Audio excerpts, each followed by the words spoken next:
all the things that have been recited, we have to remember this is how vast and how beautiful our religion is, that the Rasul sallallahu alaihi wasallam was praised in all forms, in all languages, all cultures, all parts of the world. That's our Rasul sallallahu alaihi wasallam. And if anything, especially what Tawfiq has just recited, when you think about it now, what we've just recited in particular, we're welcoming the Rasul sallallahu alaihi wasallam to this gathering.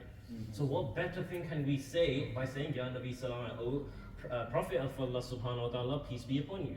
So now, if you haven't felt it before, now truly you should feel it. All the youngsters here, that the Rasul sallallahu alaihi wasallam is hopefully in our presence, is hopefully overlooking this beautiful ceremony which we're going to elaborate about his beloved family, his noble family who sacrificed their lives for each and every one of us. So without further ado, I'm going to call forth our noble guest who has come all this way from America and such a well-learned scholar, and the accolades, I could list out all the accolades and that still wouldn't be sufficient. So, and we haven't got much time, so I'm not going to spend too much time, but all you need to know is that this person is no small individual. He's a very well-respected scholar across the nation, across Europe, across the world. So for that reason, we are fortunate to be hosting him in this blessed gathering. And now, especially as more youngsters are here, before I call forth our noble guest, the youngsters, this is particularly for you. He's not speaking Urdu, he's not speaking Punjabi, he's not speaking Arabic, he's not speaking any other language. He's speaking your language, my language, our language, English. So therefore, there's no reason for any of the youngsters, even the older ones, to be against the wall. So our guest who's come all the way from abroad, it's only right that we show the utmost level of respect, especially in Peterborough. We're honoring and representing how the etiquettes of people of Peterborough. So I request, simple request, all the youngsters, before I name you, all the youngsters and then adults as well, come forward, fill in all the gaps before the Shaykh honors us and starts talking to us. Everyone, look, plenty of gaps, there's no need to go on the walls. What's it called? I don't want to name and shame those of you who know that I will name and shame.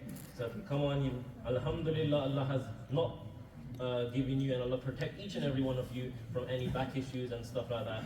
So before I call our note, it's only right that we show him the beautiful etiquette of getting as close as possible, sitting attentively, preferably in the tashahhud, meaning the sitting position that we have for namaz, if possible. But I know you youngsters won't be able to hold that long.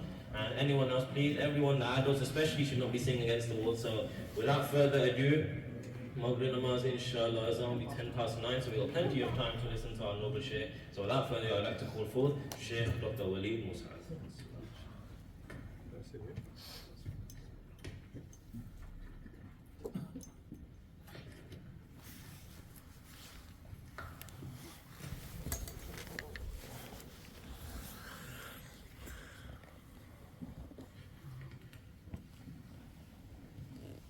بسم الله الرحمن الرحيم.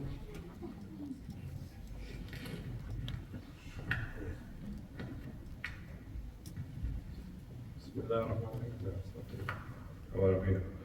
That's fine.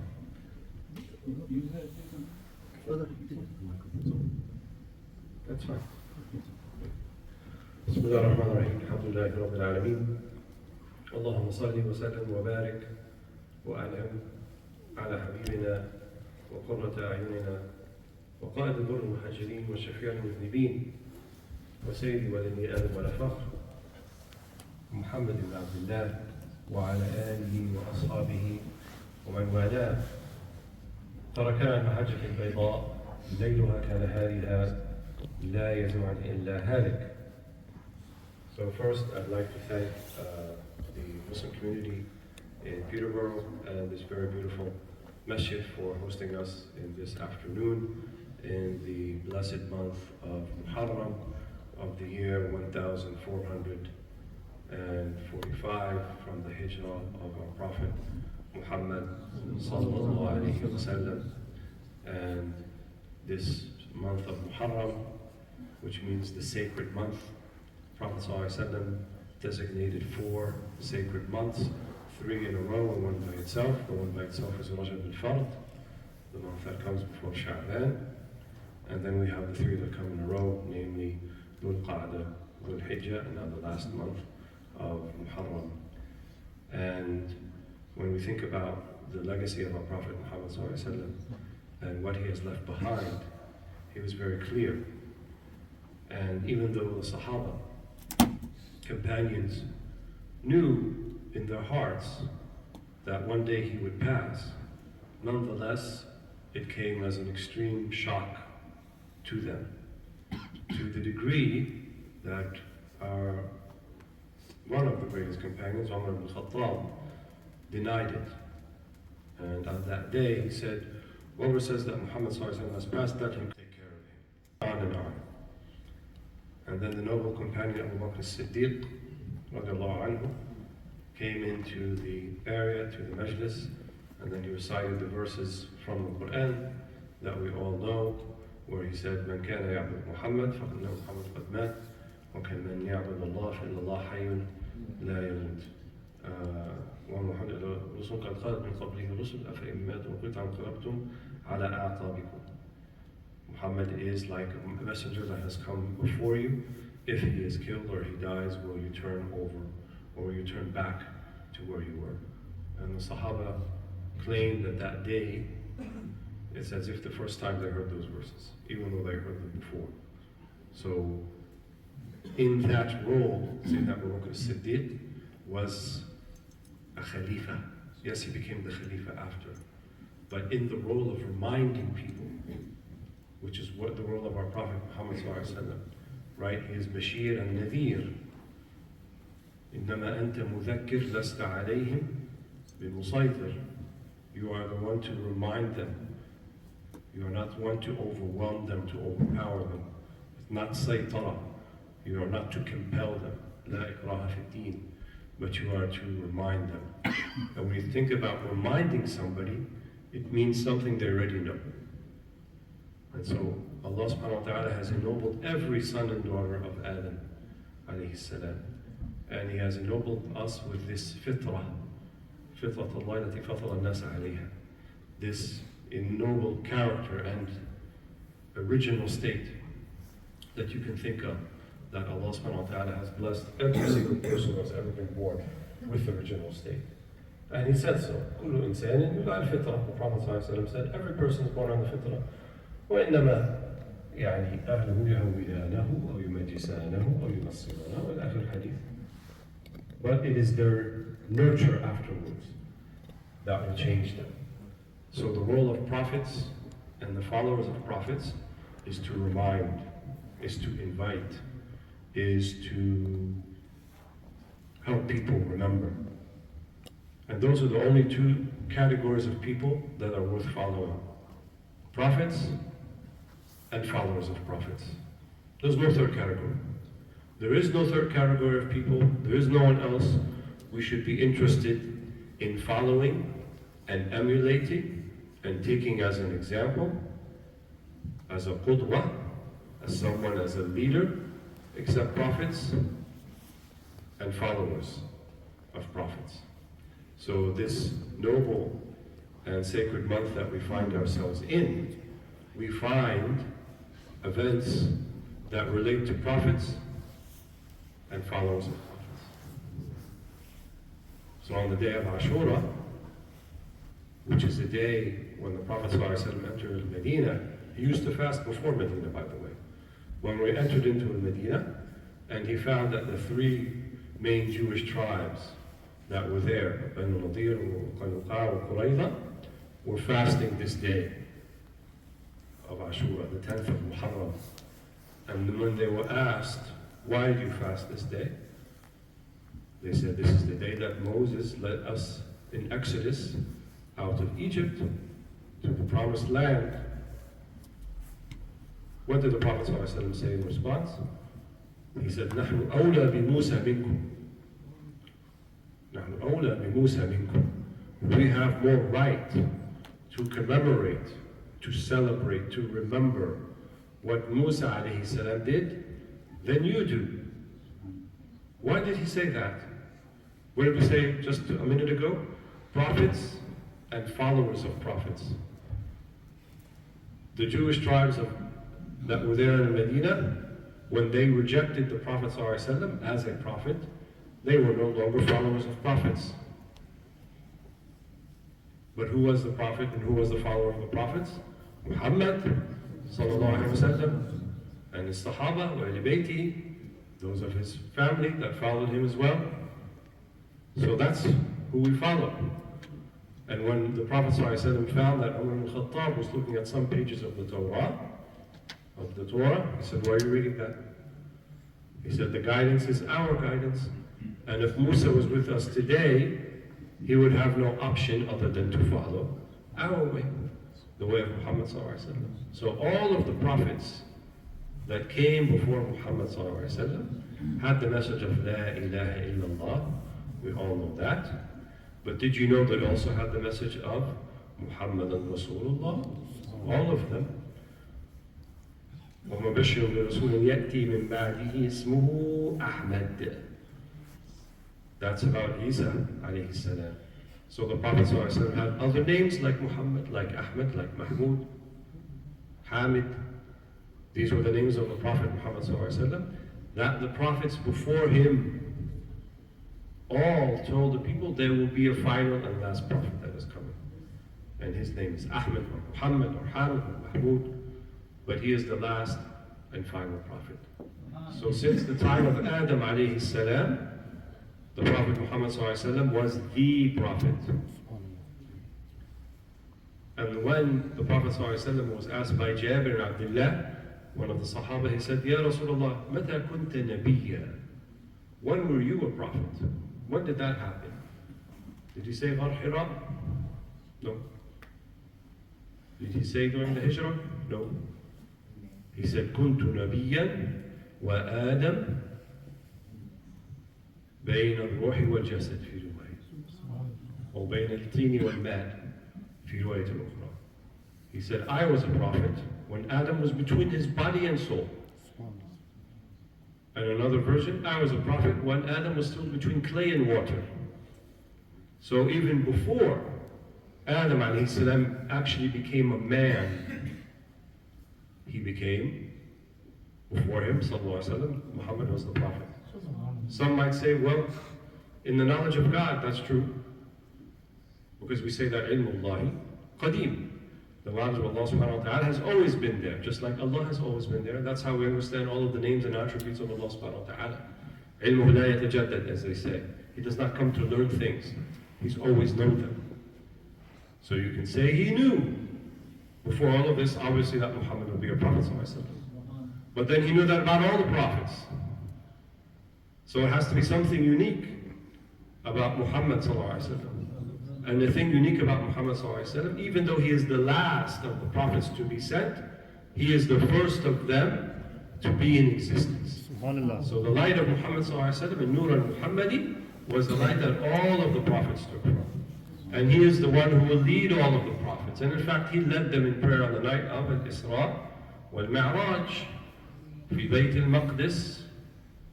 اللهم حرر التعجيل يعني تحريره إن شاء الله من أيادي الملوثة. May Allah subhanahu wa ta'ala liberate it soon. But in Bayt al-Maqdis, he led all of the prophets. One narration, 124,000 of them in prayer. And then he encountered some of Ulul Azmi min al-Rusul, some of the other prophets, such as Ibrahim alayhi salam, Isa, Yusuf, Musa. All of them he found in the seventh heavens before he went to a spot where even Jibreel could not go beyond. And the Sidratul Muntaha, the furthest low tree. And Jibreel said, I cannot go further than this. But the Prophet ﷺ went further. And according to Ibn Abbas, Ra'a Rabbahu, he saw his Lord before anyone else could see him. How did he see him? Allah. We don't know. We know that Musa alayhi salam asked for such a thing. What did he say to Allah subhanahu wa ta'ala? Arini anzur ilayk. Let me look at you. So Ahlus Sunnah say al-ru'ya has to be permissible. Why else would Musa ask for something that was impossible or impermissible? How did Allah subhanahu wa ta'ala respond back to him? Lan tarani. You will not see me now. ولكن انظر إلى الجبل. Look to the mountain. فإن استقر مكانه فسوف تراني. فلما تجلى ربه للجبل جعله دكا وخر موسى صاعقا. Let me look at you, Allah subhanahu wa ta'ala. He said, you will not see me now, but look to the mountain. if you look to the mountain and it stays in its place, you will see me. But if it does not, you will not. So when he looked to the mountain, and Allah subhanahu wa ta'ala تجلى للجبل تجلى بصفاته الجلالية والجمالية تجلى, he manifested his attributes on the mountain, even just a little bit of it. And the mountain was gone, completely dissipated and diminished and destroyed as if it was something never there. So as the mountain fell, so did Musa عليه السلام in prostration. قال تبت إليك, I return back to you, Allah subhanahu wa ta'ala. But yet, this was granted to the Prophet Muhammad sallallahu alaihi wasallam, and he didn't ask for it. He was given it. Sallallahu alaihi wasallam. On that day when Musa led his people out of Egypt, and they were at the precipice of the Red Sea, and they could see the army of Pharaoh and Haman right behind them with their chariots and their gold and their weapons. What did they say? Inna lamudrakun. Inna lamudrakun. Khalas. What did they say? The jig is up. Game over. Right? Game over. They're right behind us. There's nothing we can do. Impossible. Impossible. We have the sea in front of us. The army behind us. What could we possibly do? And we have our women, we have our children, we have no weapons. Nothing left for us to do. What did Musa alayhi salam say to them? كَلَّا إِنَّ مَعَيَ رَبِّي سَيَهْدِينَ. He said, no way. كَلَّا, it's an emphatic word in Arabic. إِنَّ مَعَيَ رَبِّي سَيَهْدِينَ. With me is my Lord, He will guide us. Then he cast his staff and the Red Sea split and they crossed safely. And then Pharaoh and Haman, when they tried to follow him, they were swallowed up in the Red Sea and drowned. Did we find a similar situation with the Prophet Muhammad sallallahu alaihi wasallam? Indeed, there is a similar situation. On the event of the Hijrah. So when the Prophet sallallahu alaihi wasallam made the Hijrah, what did he do? Do you know how he made the Hijrah? Let me tell you how Umar ibn Khattab made the Hijrah first. Then I'll tell you how the Prophet ﷺ made the Hijrah. Umar ibn Khattab went to the Kaaba and he announced to all of the Quraysh. He said, I am making Hijrah now, I'm going to Yathrib, to Al-Medina. Anyone who has an issue with that, who wants to stop me, they could meet me behind the mountain and try to stop me. You know how many people tried to stop him? 10, 9, 8, 100, 0. Umar ibn Khattab. No one's going to try to stop him. He went out like a lion. It said that Umar ibn Khattab became Muslim. And within days also, Sayyidina Hamza, the uncle of the Prophet ﷺ, the Sahaba were able to pray in the Kaaba, in the Haram, forming two lines. One line behind Umar, one line behind Hamza. No one could say anything to them. They were the lions. But the Prophet ﷺ didn't make Hijrah that way. Could he have done it that way? Absolutely. But the Prophet ﷺ, musharrah, he's leaving behind for us an example, a qudwa. He took every precaution. He was the last one to make Hijrah. He told Abu Bakr as-Siddiq, wait for me, don't do anything yet. Abu Bakr as-Siddiq was preparing 2 camels because he was hopeful that he would be the one to make Hijrah with him. And he was. He told Sayyidina Ali, wait, stay behind. He asked him to sleep in his bed that night instead of the Prophet Muhammad ﷺ. And he also, when he started to make the Hijrah, he took a route, a way that was the opposite direction. Medina is north of Mecca, so you have to travel south. He traveled north first to try to throw them off the trail. And he stayed 3 days in that cave of Thawr. And he asked Asma bint Abi Bakr, the daughter of Abu Bakr, to go back and forth and hear the news if they were figuring out where they were or they're not. And the son of Abu Bakr, Abdullah, took the sheep back and forth to cover the tracks. Every precaution was taken. But despite all of this, they reached the mouth of the cave. They reached the foot of the cave. Abu Bakr Siddiq, he said to the Prophet ﷺ, All they have to do is look down and they'll see us. He didn't say, Inna la mudrakun. He didn't say that. What did the Prophet ﷺ say back to him? La tahzan, inna Allah ma'ana. Inna Allah ma'ana. Do not grieve. Allah subhanahu wa ta'ala is with, he didn't say with me. Sayyidina Musa said with me. He said to his people, who were hundreds of them, Inna ma'a Rabbi sayahdeen. Because no sooner did they cross the Red Sea and they get to the other side, and Musa looked to the burning bush and they stayed in their place, did they fashion the golden calf from the gold they took from Pharaoh and his people, and then worshipped it. After the miracle right before them. But that's not the Ummah of Muhammad sallallahu alaihi wasallam. The Ummah of Muhammad sallallahu alaihi wasallam. What did the Prophet sallallahu alaihi wasallam say? Not just to Abu Bakr as-Siddiq, by the way. To the Ummah. To the Ummah. All those that come after Abu Bakr as-Siddiq.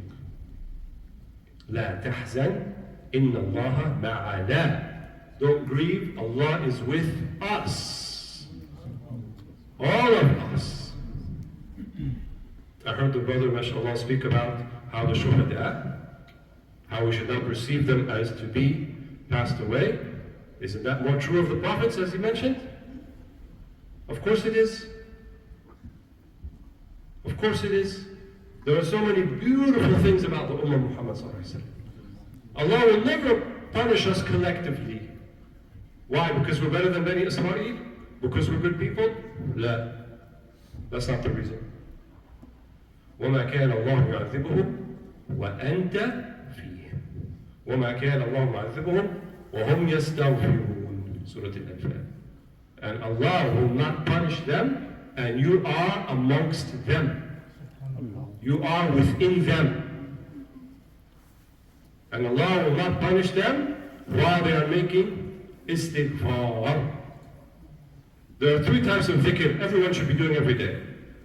Those 2 are mentioned, 2 of them are mentioned in those 2 verses. Which ones are they? Istighfar.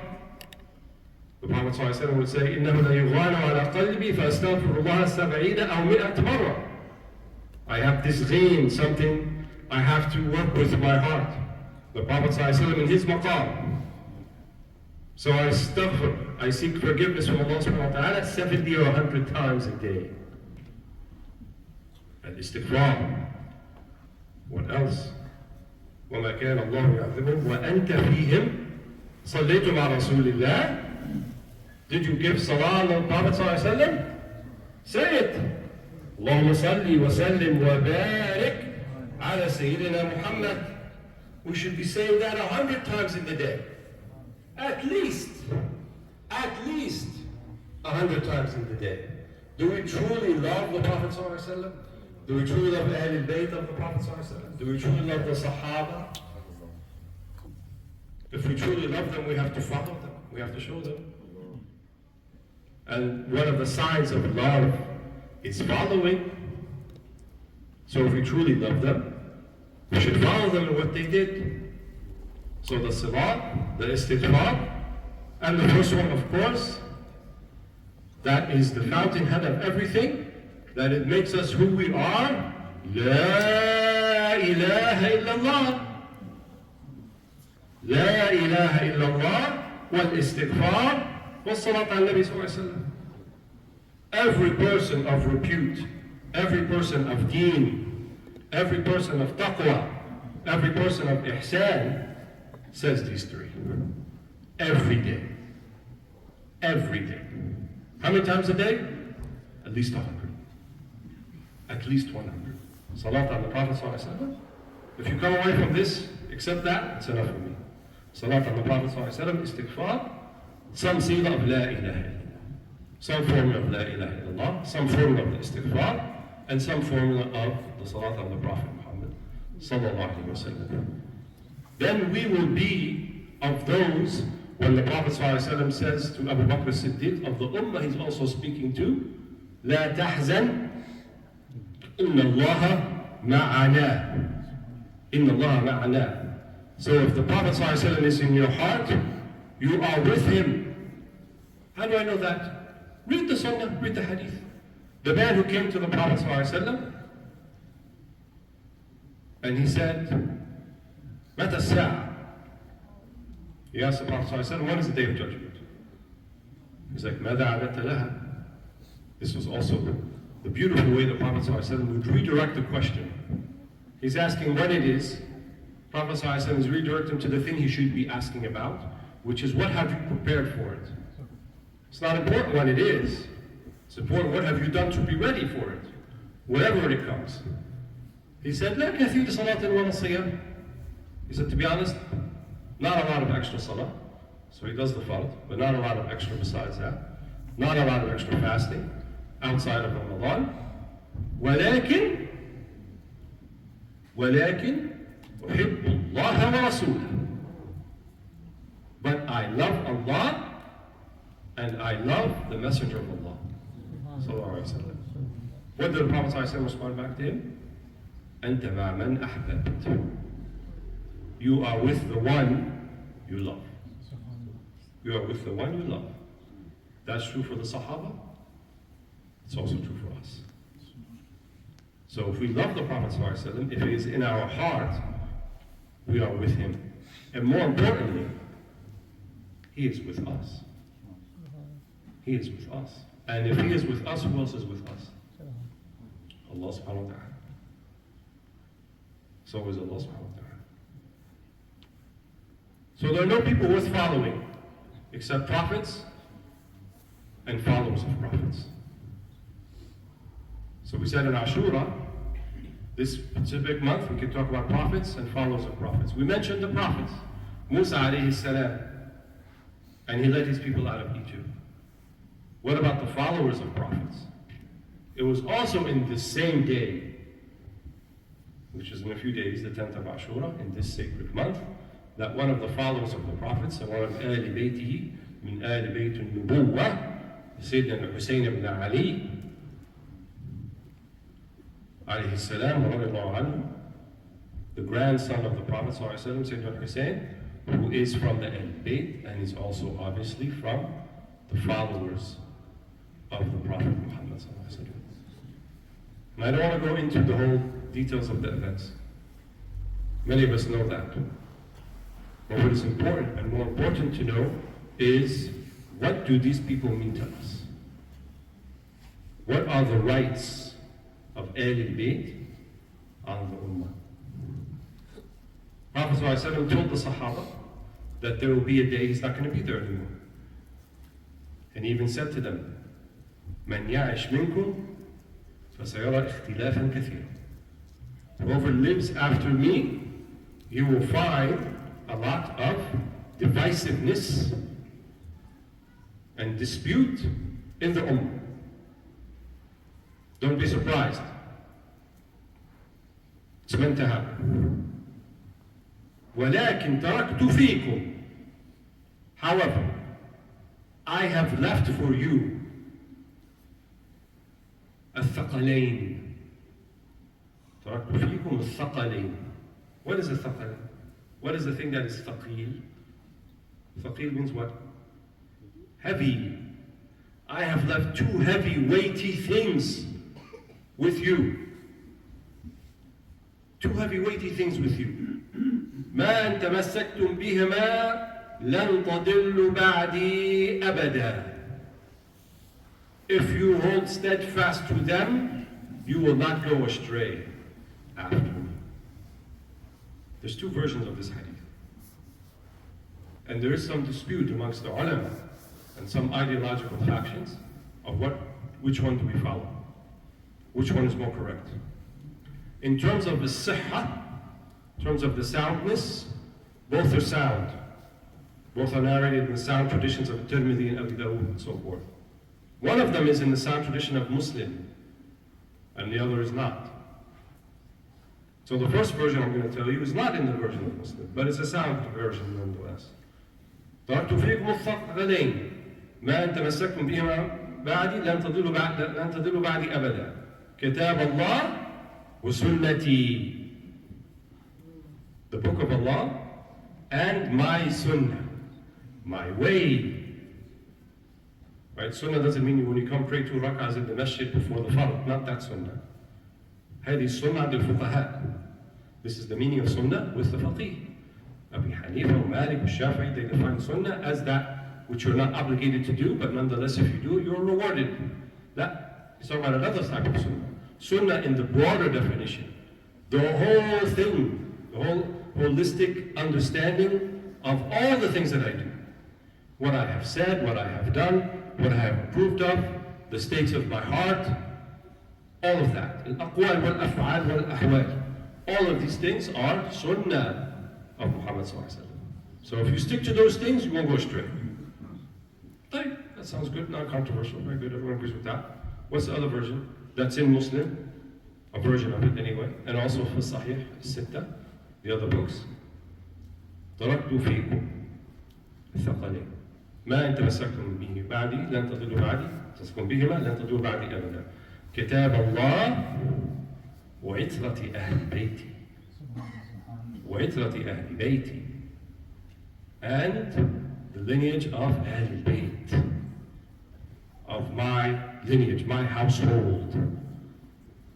Wait a minute. That sounds a little controversial. Right? Is that what Ahlus Sunnah believes about that? Also Ahl Bayt? There's no difference between the two versions. Because those who follow the Sunnah and those of Ahl Bayt are the same thing. Subhanallah. There's no controversy. Who are Ahl Bayt except followers of the Sunnah? And who are the people who are going to follow except they are following the Sunnah? And there could be Ahl Bayt. I know most of you probably studied the fiqh of Abi Hanifa. Yes? Correct? There are 2 of the great Imams. Were it not for Ahl Bayt, we would not know their names. Wallah, we would not know their names. Do you know who they are? Imam al-A'zam, Nu'man, Abu Hanifa is one. And the other, which is my school, what I studied, Al-Imam Malik ibn Anas, radiyallahu anhuma, both of them. Who was the person of Ahl Bayt that was their teacher, their Shaykh, the one who taught them to love Ahl Bayt, the one who gave them a new and beautiful understanding, not new, but a beautiful understanding of the Sunnah. Sayyidina Ja'far as-Sadiq. Subhanallah. Sayyidina Ja'far as-Sadiq, the grandson of Hussain. Sayyidina Ja'far as-Sadiq. He was their Shaykh. It is said that Imam Malik, after he spent time with Sayyidina Ja'far as-Sadiq, whenever the name of the Prophet Muhammad ﷺ was mentioned, his face, the color of his face would change. Why? One of my teachers, he said, you can draw no other conclusion except when he heard his name, he saw his face. The face of the Prophet ﷺ. These were people who saw the Prophet ﷺ in their dreams and while they're awake. Subhanallah. Sayyidina Abu Hanifa, Imam Malik, and then who were their students? Was the Shafi'i not a student of Imam Malik? Was the Shafi'i not also a student of Muhammad ibn Hassan, who was a student of Abi Hanifa? Was Ahmad ibn Hanbal not a student of Imam al-Shafi'i? Did they not get what they are, who they became, also because of Ahl Bayt, all 4 of them? So how can anyone make an argument that Ahlus Sunnah don't owe or love Ahl Bayt? How is that possible? Everything we are is from Ahl Bayt. Everything that came from the Prophet ﷺ came also through Ahl Bayt and the book of the Prophet Muhammad ﷺ. So when Sayyidina Hussain, on the same day that we commemorate the exodus of Musa عليه السلام from Egypt, he also was a follower of the Prophet ﷺ, and also the member of Ahl Baytihi. And he also stood up for what he believed to be right and true and haqq. He wasn't looking to fight. He wasn't looking to oppress. He wasn't looking to corrupt. Why would one bring their family and their wives and their children? Do you lead an army with wives and children? No. Don't lead an army with wives and children. You go to make peace with wives and children, not the opposite. But what happened in Karbala. Right? It's what's called in Arabic al-manhut. It's two words. Ardu Karb wa Ardu Balad. So Karb means tragedy. And Balad means tribulation. So it was the land, that spot of tragedy and tribulation. But we know that the members of this ummah, the true followers of Muhammad sallallahu alaihi wasallam, even if they go through tragedy and tribulation, it's not the end of the story. In fact, it's the beginning of a new story.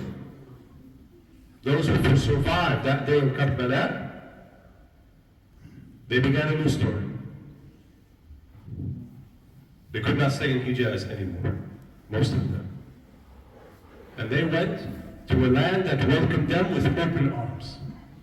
A land that later would become pivotal in the knowledge production and transformation of the Ummah when they needed it most.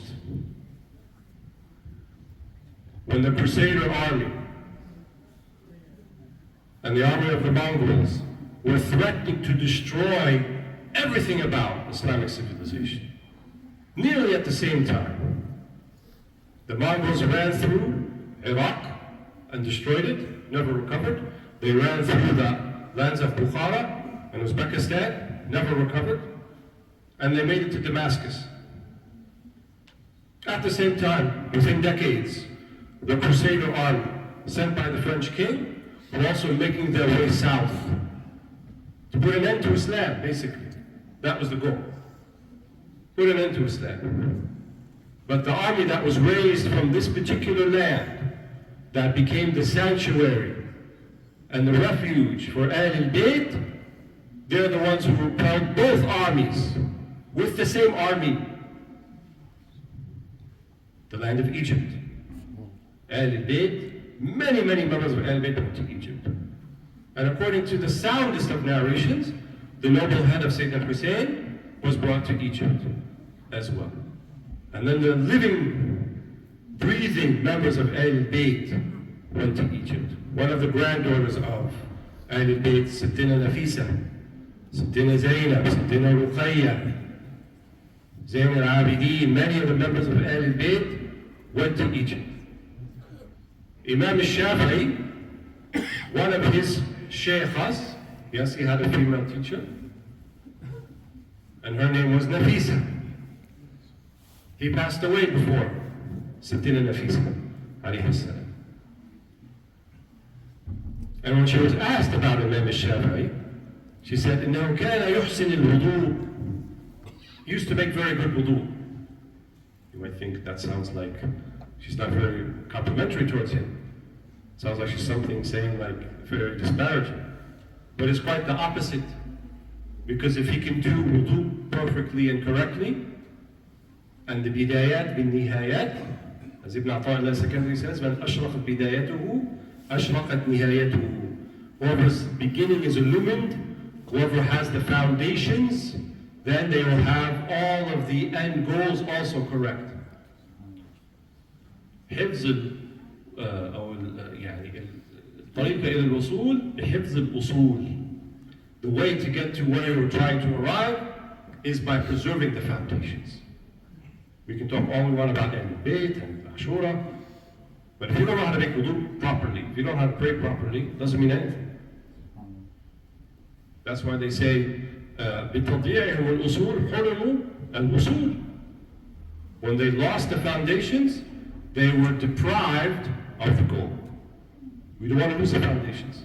We want to have the foundations correctly. And in this day and age, when the very foundations are being challenged, the foundations are being challenged, not just of Islam, of humanity. People are debating what it is even to be a human being anymore. Who are the ones who have the answers? Who are the ones who have lived through all of this? Who are the ones who have preserved these usul, these foundations? The Muslims, the Ummah of Muhammad sallallahu alaihi wasallam. So Sayyidina Nafisa, when she's talking about Imam al-Shafi'i, she is praising him. She is praising him. Sayyidina Ruqayya, Sayyidina Zainab, all of these people who went to Egypt and made Egypt what it is. And there were other places. They went to Damascus, they went to Syria, some stayed in Iran, some went further. But the spreading of Ahlul Bayt outside of the Hijaz, even though it came upon the end of a tragedy, but it brought new life to the Ummah. By them spreading throughout the Ummah, they invigorated the Ummah. They gave life to the Ummah. There's not a country in the Muslim world that doesn't have members of Ahlul Bayt because of that. So Ahlul Bayt have rights upon us. They are noble people. The fuqaha say they can't be paid zakat, because zakat is something that purifies something that is unclean to begin with. The way that we achieve our income and our wealth may come from dubious or unknown sources. That's not something for Ahlul Bayt of Muhammad. So they don't leave zakat. They have other sources of income. They should be taken care of if we can. Ahlul Bayt should not be disparaged. I'll tell you a story about Imam Malik. Imam Malik was a faqih, was an alim. He wasn't afraid of anybody. He lived during the Abbasid period. Bani Abbas, according to the fuqaha, the sons and daughters of Abbas are from Ahlul Bayt. So it's, the people from the sons and daughters of Abbas, Sayyidina Ja'far, Sayyidina Ali, all of these people from the sub-tribe of Bani Hashim are Ahlul Bayt. So they were the hukama, they were the political leaders. Imam Malik issued a fatwa that the governor of Medina did not like, because it threatened his legitimacy as a leader. So he ordered Imam Malik to be taken publicly flogged in public until Imam Malik's shoulders were dislocated. When the Khalifa heard about this, likely Harun al-Rashid, maybe his predecessor, Abu Jahl al-Mansur, heard about this. He said, this is unacceptable. He loved Imam Malik. He wanted Imam Malik's fiqh to be the fiqh of everybody. When Imam Malik wrote the Muwatta, he said, we're going to take this book and we're going to distribute to the whole ummah at the exclusion of all others. It's a dream for a scholar, isn't it? That your knowledge is the one that everybody's doing? What did he say? No. The Sahaba dispersed, there are different opinions, the Ummah is vast, not just my opinion is going to be the opinion. This is the way the Ummah should be. Al-ikhtilaf al-Ummah rahmah. Right, not the divisiveness, the diversity. Big difference between diversity and divisiveness. The diversity of my Ummah is a rahmah. It's a mercy. So he said no. So when he heard of this, the Khalifa, he went to Imam Malik, he said, we will do with him whatever we want, whatever you want us to do. We will take revenge upon him in any manner that you want. He said, Ya Khalifa, Ya Amir al-Mu'mineen, there was not a blow that was struck upon me except I asked forgiveness for him. I asked forgiveness for him for his relation to the Prophet of Allah. I don't want that. He's related to Muhammad. I don't want that for him. Imam Malik, he was wronged completely. He said, a blow was not struck upon me except I asked forgiveness for him. Imam Malik, who refused to wear shoes in Medina. He did not want to walk on any place that the Prophet ﷺ had possibly walked upon with shoes on, out of respect for the Prophet ﷺ. He would not mount his horse or his camel inside Medina. He would walk, take it outside of the city walls, and then get on, out of respect for Medina. He even favored, in contradiction to the other three fuqaha of the schools, that Medina is better than Mecca. Why? Because it has the Prophet ﷺ. But all of the schools are agreed that the holiest, most sacred place in creation, in the universe, is where the body of the Prophet ﷺ is. Nobody has a difference of opinion about this. Everybody agrees. The holiest, most sacred place in creation, in the ummah, in everything, where the Prophet ﷺ is buried.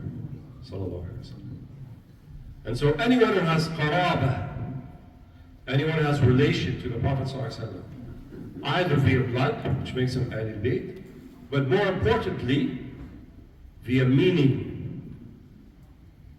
They have a closer relationship. Abu Lahab was from Ahlul Bayt, technically, but he was not from Ahlul Bayt.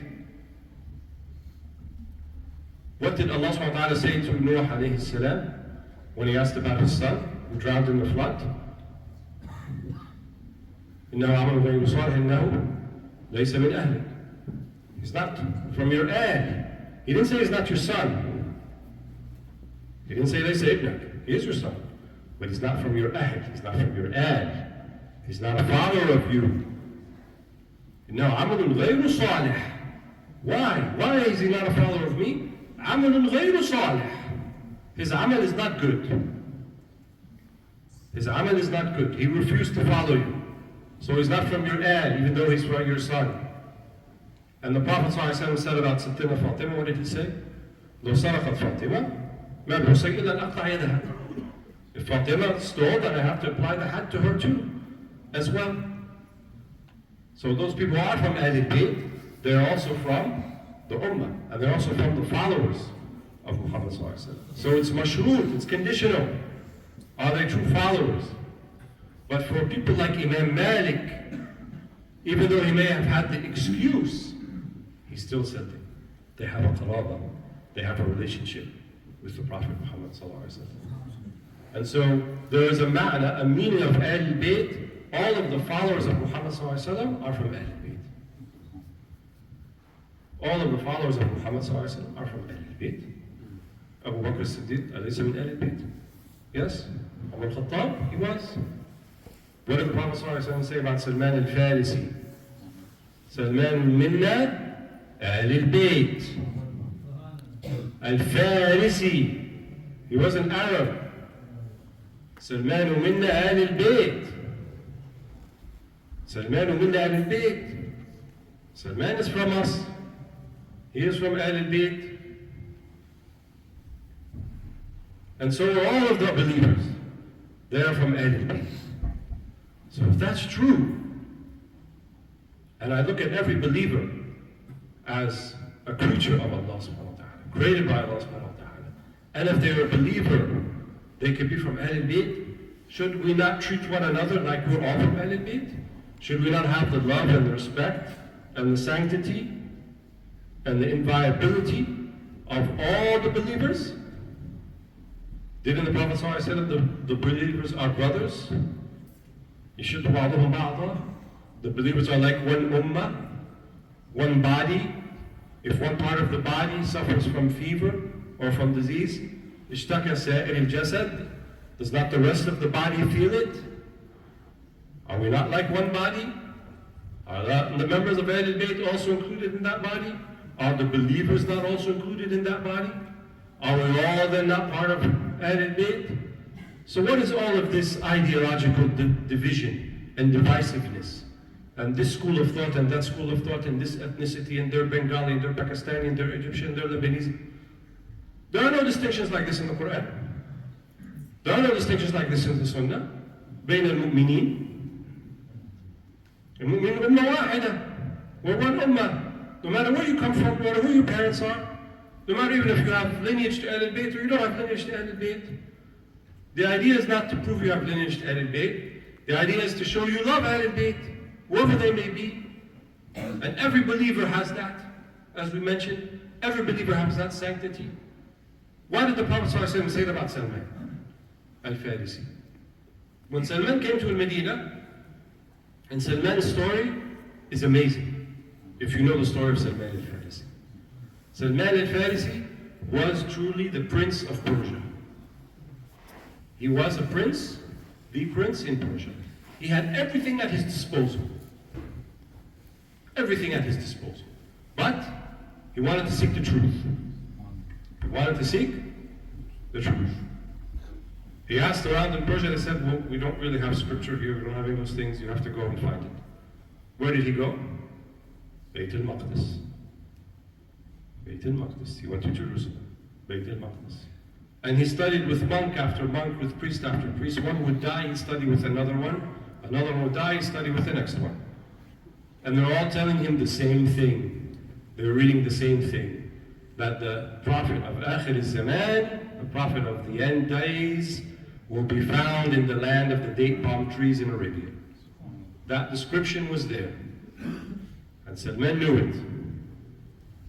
He said, okay, I don't know exactly where that place is, but I know it's in Arabia.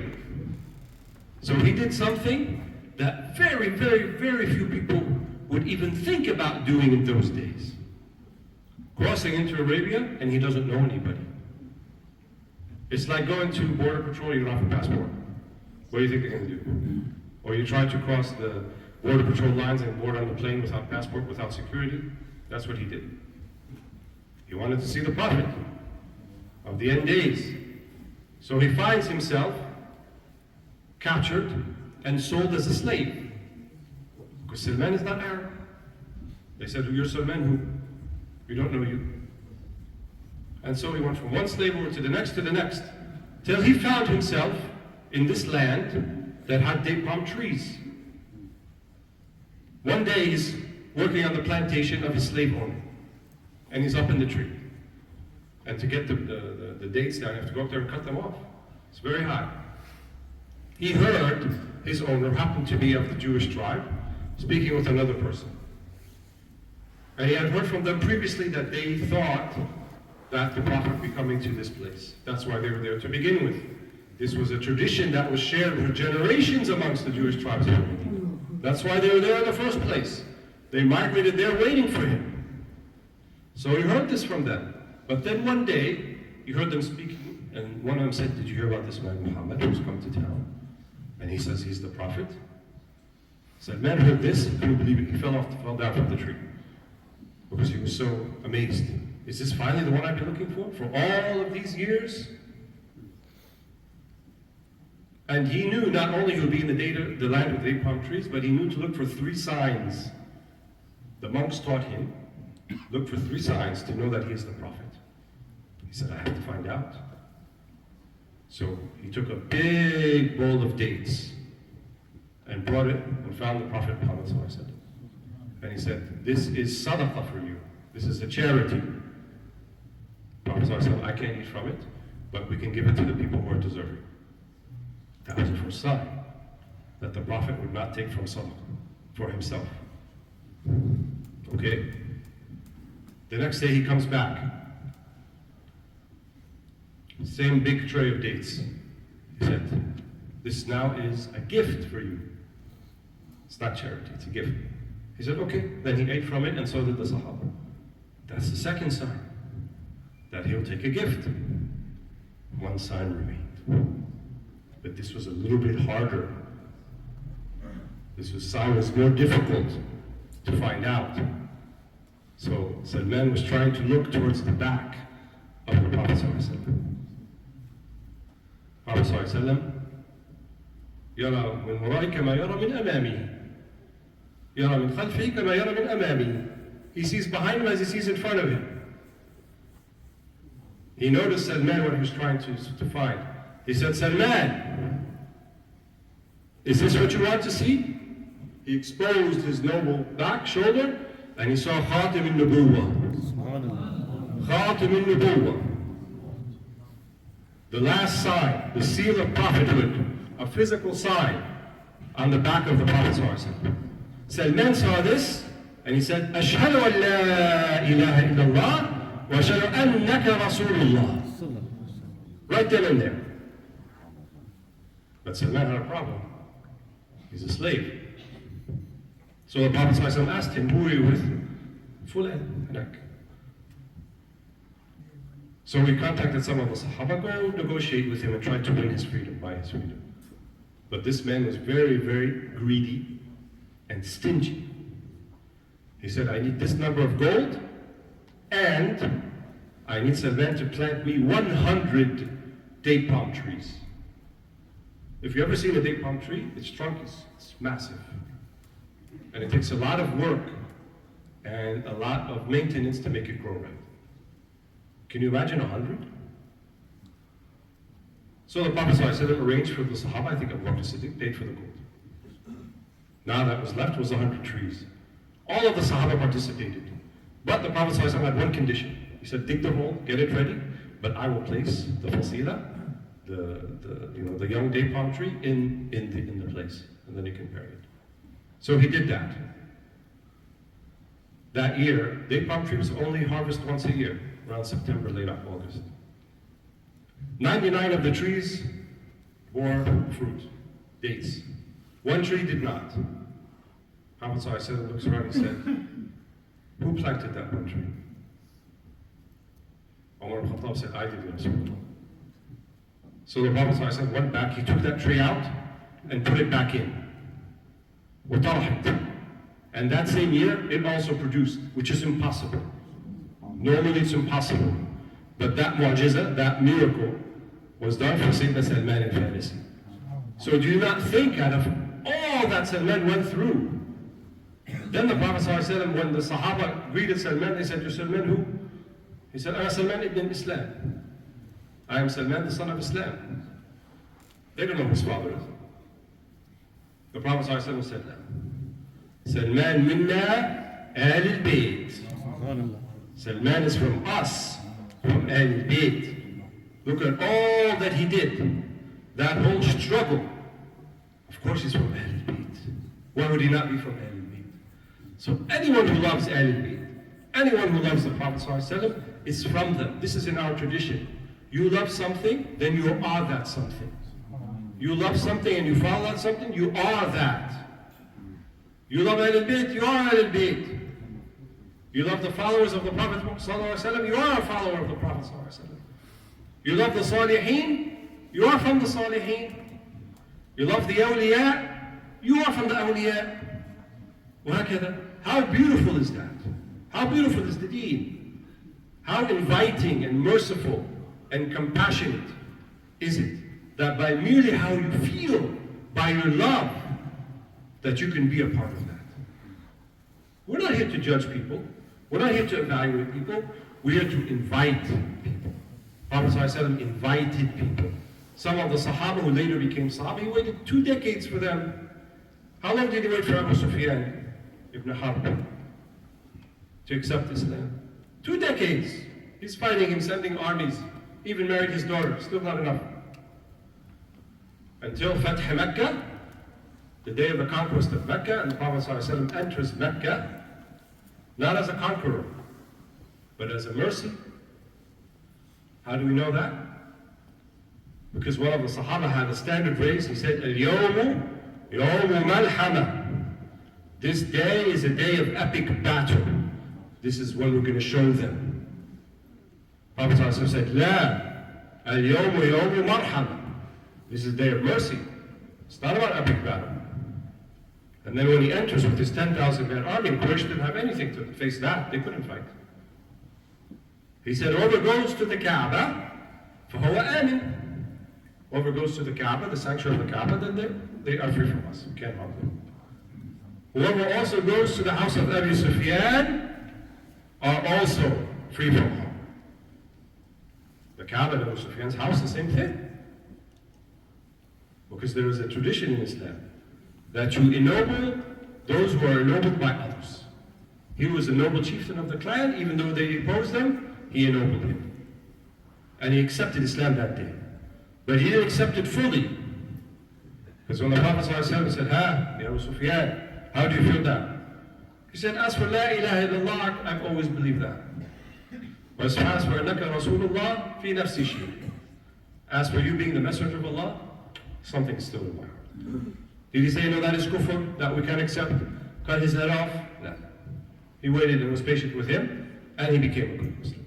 So now, even today, we say Abu Sufyan, radiallahu anhu, wa min as-sahaba.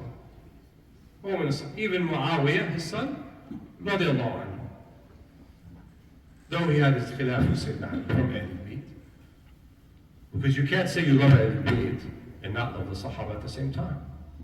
Why do we love Ahlul Bayt? Because the Prophet ﷺ loved Ahlul Bayt. Why do we love the Sahaba? Because the Prophet ﷺ loved the Sahaba. So how can you deny love of the Sahaba and confirm love of Ahlul Bayt, or the opposite? How could you say you love the Sahaba and not love Ahlul Bayt? It's a contradiction. Impossible. You must love both. Because they were both loved by the Prophet Muhammad. So we love things because the Prophet loved them. And we love the Prophet because Allah loves him. And because Allah said, he is your door, he is your way to Allah subhanahu wa ta'ala. And for that reason we love the Prophet. So anything that he loves, we love. That's the true meaning of love. Love isn't just loving, picking and choosing what you love, about the mahbub, about what you love, but it's also loving everything that the one you love loves. Otherwise it's not really love. It's a claim. It's convenience. It's pick and choose. If the Prophet ﷺ loved the Sahaba, we love the Sahaba. If you loved Ahlul Bayt, we love Ahlul Bayt. If you love beginning with the right, as Aisha mentioned in all his affairs, then we too love beginning with the right. If, as Sayyidina Anas ibn Malik saw the Prophet ﷺ ينقي الدباء, picking to choose the dubba, which is a type of pumpkin or squash, from the stew, then he said, well, I love to do that too. So he said, I now love it too. So what we say, the shar'i love, right? The love that's based on the understanding of Sharia can also become al-tabi'i. It becomes actually what you love. You can be transformed. This is what happened to the Sahaba. They had all of these bad habits and all of these things, but all of it was taken away. All of it was purified. All of it was healed by the love of the Prophet Muhammad. Sayyidina Umar al-Khattab, who was a very rational, strong individual, he said, I don't know what the black stone has, but I saw the Prophet ﷺ kissing it, so I too will kiss the black stone. That's how we love the Prophet ﷺ. We love what he loves. And I feel my time is just about over. And then is soon, so I'm going to stop here, inshallah. And I just want to leave you with just a summary that we love Ahlul Bayt, we love the Sahaba. There's only two categories of people we want to follow, either prophets or followers of prophets. And if they follow those, then we follow them. If they do not, we do not. And don't forget that to give our huquq to the Prophet ﷺ and to Allah subhanahu wa ta'ala, La ilaha illallah, istighfar, and salat al Nabi sallallahu alayhi wa every day. Alhamdulillah rabbil alamin. بسم الله الرحمن الرحيم. سألك الهدى والتقوى وعافية الغنى واستر بسترك الجميل. ربنا آتنا في الدنيا حسنة وفي الآخرة حسنة وقنا عذاب النار. ربنا لا تزغ قلوبنا بعد إذ هديتنا وهب لنا من لدنك رحمة إنك أنت الوهاب. ربنا هب لنا من لدنك رحمة وهيئ لنا من أمرنا رشدا. يا الله يا الله يا الله بجاء أسماء الله وصفات الله وأنبياء الله ورسل الله والصالحين من عباد الله واقض حوائجنا الظاهرة والباطنة وارنا الحق حقا وارزقنا اتباعه وارنا الباطل باطلا وارزقنا اجتنابه وارزقنا حسن الخاتمة. نصر من الله فتح قريب وبشر المؤمنين. إن على ذكرك وشكرك وحسن عبادتك سألك العفو والعافية والمعافاة الدائمة في الدين والدنيا والآخرة. لك الحمد إذا رضيت ولك الحمد حتى ترضى ولك الحمد بعد الرضا ولك الحمد كالذي نقول لك الحمد كالذي تقول ولك الحمد خير مما نقول ولك الحمد على كل حال. وما عن السر منا لا تهتك الستر عنا وعافنا وعاف عنا وكنا حيث قلنا. وأيقظ قلوبنا لك ونبهنا من غفلة عنك. وأيقظ قلوبنا لك ونبهنا من غفلة عنك. واجعل آخر كلامنا لا إله إلا الله محمد رسول الله صلى الله عليه وسلم. إن الله وملائكته يصلون على النبي يا أيها الذين آمنوا صلوا عليه وسلموا تسليما. اللهم صل وسلم وبارك على سيدنا محمد وعلى آله على الكمال الله والكمال بكماله. سبحان ربك رب العزة عما يصفون وسلام على المرسلين والحمد لله رب العالمين. Shall we have 1 minute, so if you want to freshen up your wuzu, you can. Jazakallah to the Shaykh, and inshallah azan will be called short. So if you need to do wuzu, bismillah please, and start making the sufuf. And start, if you could start making the subs please, everyone fill in the gaps before the azan is done. Jazakallah. And once again, we want to show gratitude to our Shaykh for coming out of their way and educating us on very, very important topics, and inshallah we'll go to that in the future. Jazakallah Shaykh.